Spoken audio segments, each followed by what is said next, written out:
ನಾನು ಇದೇ ಪರಂಪರೆಯ ಭಾಗವಾಗಿ ಈ ಜಿಲ್ಲೆಯ ಅಭಿವೃದ್ಧಿಯ ದೃಷ್ಟಿಯಿಂದ, ಈ ಜಿಲ್ಲೆಯ ಸಾಧ್ಯತೆಗಳನ್ನು ಅನಾವರಣಗೊಳಿಸುವ ದೃಷ್ಟಿಯಿಂದ ಒಂದು 2 ಕಾರ್ಯಕ್ರಮಗಳನ್ನು ಕಳೆದ 1.5 ವರ್ಷದಿಂದ ನಾವು ಮಾಡಿಕೊಂಡು ಬಂದಿದ್ದೇವೆ.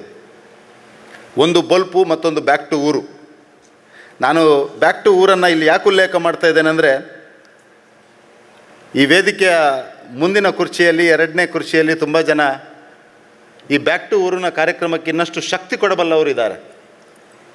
ನಾನು ನಿಮ್ಮಲ್ಲಿ ವಿನಂತಿಯನ್ನು ಮಾಡೋದು, ನಾವು ದಕ್ಷಿಣ ಕನ್ನಡವನ್ನು, ದಕ್ಷಿಣ ಕನ್ನಡದ ಭವಿಷ್ಯವನ್ನು ಕಟ್ಟಬೇಕಾದ್ರೆ ನಮ್ಮೂರಿನವರು ಯಾರು ಆ ಸಂದರ್ಭದಲ್ಲಿ, ಕಷ್ಟದ ಸಂದರ್ಭದಲ್ಲಿ ಊರು ಬಿಟ್ಟು ಹೋಗಿ ಸಾಧನೆಯನ್ನು ಮಾಡಿದ್ದಾರೆ, ಇವತ್ತು ಪರಿಸ್ಥಿತಿ ಆ ರೀತಿ ಇಲ್ಲ. ಇವತ್ತು ಪರಿಸ್ಥಿತಿ ಬದಲಾಗಿದೆ. ತಮ್ಮ ಕನಸುಗಳಿಗೆ ನನಸು ಮಾಡುವಂಥ ಶಕ್ತಿ ಈ ನೆಲದಲ್ಲಿದೆ.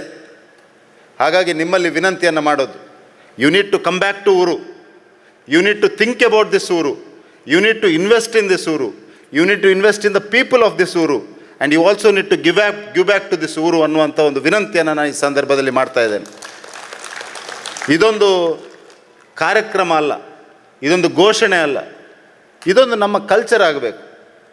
ನಮ್ಮಲ್ಲಿ ಇದೆ, ಅದು ನಮ್ಮಲ್ಲಿ ಸಹಜವಾಗಿದೆ. ನಮ್ಮ ನಾಗಬನಕ್ಕೆ ನಮ್ಮ ಬರ್ಪನೆ, ನಮ್ಮ ದೇವಸ್ಥಾನಕ್ಕೆ ನಮ್ಮ ಬರ್ಪನೆ, ಆದರೆ ಅಲ್ಲಿಗೆ ಸೀಮಿತವಾಗಿರಬಾರ್ದು. ದಕ್ಷಿಣ ಕನ್ನಡ ಜಿಲ್ಲೆಯ ಜನರು ಬೇರೆಲ್ಲ ಜನರಿಗಿಂತ ಪ್ರತಿಭಾವಂತರು, ಸುಸಂಸ್ಕೃತರು, ಆಧ್ಯಾತ್ಮಿಕವಾಗಿ ಅತ್ಯಂತ ರೂಟೆಡ್ ಆಗಿರುವಂಥ ಒಂದು ಜನಜೀವನ ಇರೋದು ದಕ್ಷಿಣ ಕನ್ನಡ ಜಿಲ್ಲೆಯಲ್ಲಿ, ಈ ಭಾಗದಲ್ಲಿ. ಹಾಗಾಗಿ ನಾನು ತಮ್ಮೆಲ್ಲರಲ್ಲಿ ವಿನಂತಿಯನ್ನು ಮಾಡೋದು, ಈ ಬ್ಯಾಕ್ ಟು ಊರಿಗೆ ಇನ್ನಷ್ಟು ಶಕ್ತಿ ಕೊಡುವಂಥ ಕೆಲಸವನ್ನು ತಾವು ಮಾಡಬೇಕು. ಅದರದೇ ಭಾಗವಾಗಿ ನಾವು ಬೊಲ್ಪು ಅನ್ನುವಂಥ ಒಂದು ಕಾರ್ಯಕ್ರಮವನ್ನು ಪ್ರಾರಂಭ ಮಾಡಿದ್ದೇವೆ. ನಮ್ಮ ಜಿಲ್ಲೆಯಲ್ಲಿ ಹೊಸ ಉದ್ಯಮಗಳನ್ನು ಸ್ಥಾಪನೆ ಮಾಡುವಂಥವರು, ಹೊಸ ಯೋಚನೆಗಳಿದ್ದವಂಥವರು, ಆ ಕನಸುಗಳಿಗೆ ಶಕ್ತಿ ಕೊಡಬೇಕು ಅನ್ನುವಂಥ ದೃಷ್ಟಿಯಿಂದ ಹೊಸ ಐಡಿಯಾಸ್ಗಳನ್ನು ಆಯ್ಕೆ ಮಾಡಿ ಮುಂದಿನ 5 ವರ್ಷಗಳಲ್ಲಿ ಈ ಜಿಲ್ಲೆಯಿಂದ 50 ಹೊಸ ಯಶೋಗಾಥೆಗಳನ್ನು ಸೃಷ್ಟಿಸಬೇಕು. 50 ಉದ್ಯಮಗಳನ್ನು, ಆ ಉದ್ಯಮಗಳ ಕಥೆಗಳನ್ನು ಸೃಷ್ಟಿಸಬೇಕು ಅನ್ನುವಂಥ ಯೋಚನೆಯಿಂದ ಬೊಲ್ಪು ಅನ್ನುವಂಥ ಒಂದು ಕಾರ್ಯಕ್ರಮವನ್ನು ಮಾಡಿದ್ದೇವೆ.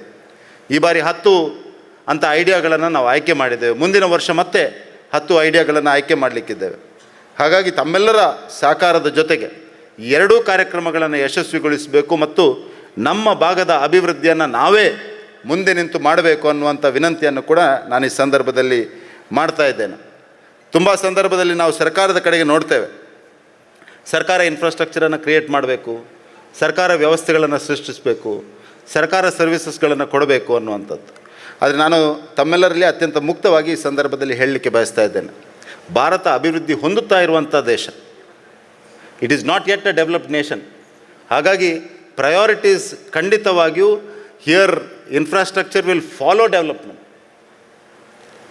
ಇನ್ಫ್ರಾಸ್ಟ್ರಕ್ಚರ್ ಆಗಿ ಎಲ್ಲ ಇನ್ಫ್ರಾಸ್ಟ್ರಕ್ಚರ್ಗಳನ್ನು ಕ್ರಿಯೇಟ್ ಮಾಡಿ ಮತ್ತೆ ಬನ್ನಿ ಅಂತ ಹೇಳುವಂಥ ಪರಿಸ್ಥಿತಿಯಲ್ಲಿ ಭಾರತ ಇವತ್ತಿಗೂ ಇಲ್ಲ. ತುಂಬ ಜನ ಮುಂಬೈಯಲ್ಲಿ ಇರುವವರಿಲ್ಲಿ ಇದ್ದಾರೆ. ಒಂದು 10-15 ವರ್ಷದ ಹಿಂದೆ ಮುಂಬೈ ಹೇಗಿತ್ತು, ಈಗ ಹೇಗಿದೆ ಅನ್ನುವಂಥದ್ದು ತಮ್ಮ ಗಮನದಲ್ಲಿದೆ. ಬೆಂಗಳೂರು ಹಿಂದೆ ಹೇಗಿತ್ತು, ಈಗ ಹೇಗಿದೆ ಅಂತ ತಮ್ಮ ಗಮನದಲ್ಲಿದೆ. ಅಲ್ಲಿಯೂ ಟ್ರಾಫಿಕ್ ಸಮಸ್ಯೆ ಇತ್ತು, ಅಲ್ಲಿಯೂ ರಸ್ತೆಗಳು ಸರಿ ಇರಲಿಲ್ಲ, ಅಲ್ಲಿಯೂ ಏರ್ಪೋರ್ಟ್ಗಳು ದೊಡ್ಡದಿರಲಿಲ್ಲ. ಆದರೆ ಇವತ್ತು ಬದಲಾಗಿದೆ. ಹೇಗೆ ಡಿಮಾಂಡ್ ಕ್ರಿಯೇಟ್ ಆಗ್ತದೆ ಹಾಗೆ ಬದಲಾಗ್ತದೆ. ನಾವು ಈ ಜಿಲ್ಲೆಯ ಅಭಿವೃದ್ಧಿಯ ದೃಷ್ಟಿಯಿಂದ ನಮ್ಮ ಹಿರಿಯರು ಮಾಡಿದ್ದನ್ನೇ, ಹೊಸತನ್ನೇನಲ್ಲ, ನಮ್ಮ ಹಿರಿಯರು ಮುಲ್ಕಿ ಸುಂದರಾಮ್ ಶೆಟ್ಟರ್ ಅಂತವರು ಆ ಸಂದರ್ಭದಲ್ಲಿ ಏನು ಯೋಚನೆ ಮಾಡಿ ಹೊಸ ಮಾದರಿಗಳನ್ನು ಸೃಷ್ಟಿಸಿದ್ದಾರೆ, ಆ ಮಾದರಿಗಳನ್ನು ಸೃಷ್ಟಿಸಬೇಕಾದ ಅವಶ್ಯಕತೆ ಇದೆ. ಈ ಜಿಲ್ಲೆ ಬ್ಯಾಂಕಿಂಗ್ ಕ್ಷೇತ್ರಕ್ಕೆ ಒಂದು ಹೊಸ ಅರ್ಥವನ್ನು ಕೊಟ್ಟಂಥ ಜಿಲ್ಲೆ, ಪ್ರೈವೇಟ್ ಎಜುಕೇಷನ್ಗೆ ಹೊಸ ಅರ್ಥವನ್ನು ಕೊಟ್ಟಂಥ ಜಿಲ್ಲೆ, ಹಾಸ್ಪಿಟ್ಯಾಲಿಟಿಗೆ ಹೊಸ ಭಾಷ್ಯವನ್ನು ಬರೆದಂಥ ಜಿಲ್ಲೆ, ಪ್ರೈವೇಟ್ ಎಜುಕೇಷನ್ ಮತ್ತು ಪ್ರೈವೇಟ್ ಹೆಲ್ತ್ ಕೇರ್ ಇದೆರಡರಲ್ಲೂ ಹೊಸ ಭಾಷ್ಯವನ್ನು ಬರೆದಂಥ ಜಿಲ್ಲೆ. ಹಾಗಾಗಿ ಇವತ್ತು ಮತ್ತೊಮ್ಮೆ ನಾವು ಈ ಜಿಲ್ಲೆಯ ಬಗ್ಗೆ ಯೋಚನೆ ಮಾಡಬೇಕಿದೆ. ನಮ್ಮ ಜಿಲ್ಲೆಯಲ್ಲಿ ಮಕ್ಕಳು ಏನು ಕನಸನ್ನು ಕಂಡಿದ್ದಾರೆ, ಆ ಕನಸಿಗೆ ನನಸು ಮಾಡುವ ದೃಷ್ಟಿಯಿಂದ ನಾವೆಲ್ಲರೂ ಅದಕ್ಕೆ ಬೆಂಬಲವನ್ನು, ಪ್ರೋತ್ಸಾಹವನ್ನು ಕೊಡಬೇಕಾದ ಅವಶ್ಯಕತೆ ಇದೆ. ಹಾಗಾಗಿ ಈ ಕಾರ್ಯಕ್ರಮವನ್ನು ಒಂದು ನಿಮಿತ್ತವಾಗಿ ಮಾಡಿಕೊಂಡು ನಾನು ತಮ್ಮೆಲ್ಲರಲ್ಲೂ ವಿನಂತಿಯನ್ನು ಮಾಡ್ತಾ ಇದ್ದೇನೆ, ಈ ಬ್ಯಾಕ್ ಟು ಊರಿನ ಅಭಿಯಾನನ್ನು ನಾವೆಲ್ಲರೂ ಮುಂದೆ ಕೊಂಡೋಗಬೇಕಾಗಿದೆ. ಯಾರ್ಯಾರು ದೊಡ್ಡ ದೊಡ್ಡ ಸಂಸ್ಥೆಯಲ್ಲಿ ಇದ್ದಾರೆ ಅವರಿಗೆ ಅವರ ಸಂಸ್ಥೆ ಒಂದು ಸಣ್ಣ ಘಟಕವನ್ನು ಇಲ್ಲಿ ಸ್ಥಾಪಿಸುವಲ್ಲಿ ಪ್ರೇರಣೆ ಕೊಡಬೇಕು. ಯಾರು ಬೇರೆ ಬೇರೆ ಕಡೆಗಳಲ್ಲಿ ಕೆಲಸವನ್ನು ಮಾಡ್ತಾ ಇದ್ದಾರೆ ಅವರು ನಿಮ್ಮೂರಿಗೆ ಬಂದು ಕೆಲಸವನ್ನು ಮಾಡಿ ಅನ್ನುವಂಥ ವಿನಂತಿಯನ್ನು ಮಾಡಬೇಕು.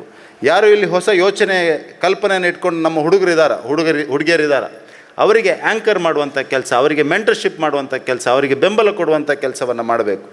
ಗಿವ್ ಬ್ಯಾಕ್ ಟು ಊರು ಅನ್ನುವಂಥದ್ದು ಕೂಡ ನಮ್ಮ ಪರಿಕಲ್ಪನೆ. ಹಾಗಾಗಿ ಅದರ ಭಾಗವಾಗಿ ಇವತ್ತು ಸಹಾಯ ಹಸ್ತ ಅನ್ನುವಂಥ ಒಂದು ಅಪರೂಪದ ಕಾರ್ಯಕ್ರಮವನ್ನು ಡಾಕ್ಟರ್ ಪ್ರಕಾಶ್ ಶೆಟ್ಟರು ಮಾಡ್ತಾ ಇದ್ದಾರೆ. ನಾನು ಈ ಸಂದರ್ಭದಲ್ಲಿ ಇಡೀ ಜಿಲ್ಲೆಯ ಜನತೆಯ ಪರವಾಗಿ ಪ್ರಕಾಶ್ ಶೆಟ್ಟರಿಗೆ ಕೈ ಮುಗಿದು ಧನ್ಯವಾದಗಳನ್ನು ಸಲ್ಲಿಸ್ತಾ ಇದ್ದೇನೆ.